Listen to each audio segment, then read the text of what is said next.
तिकडे नागपूर महानगरपालिकेच्या 151 वॉर्डसाठी आज निकाल समोर येणार आहे। पालिकेच्या झोननुसार 10 ठिकाणी मतमोजणी केंद्र स्थापन करण्यात आलेली आहेत आणि 10 वाजल्यापासून ही मतमोजणी सुरू होईल। प्रत्येक टेबलवर एक पर्यवेक्षक आणि सहाय्यकाची नियुक्ती देखील झालेली आहे। प्रभागांच्या क्रमवारीनुसार एक एक प्रभागाचा निकाल हा जाहीर केला जाईल। आजची मतमोजणी जी आपली होती आहे ती 10 वाजता आपली मतमोजणी सुरू होणार आहे।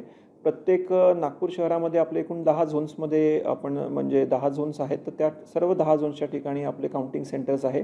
प्रत्येक काउंटिंग सेंटरला साधारणतः 20 टेबल्स प्रत्येक ठिकाणी असणार आहे, जिथे EVM मधले जे मतं आहेत त्याची मोजणी केली जाईल आणि 4 जे टेबल्स आहेत तिच्यावर पोस्टल बॅलेटची मोजणी केली जाणार आहे।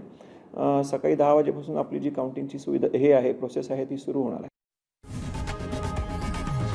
लोकशाही मराठी ऐका, पहा, जागरूक रहा।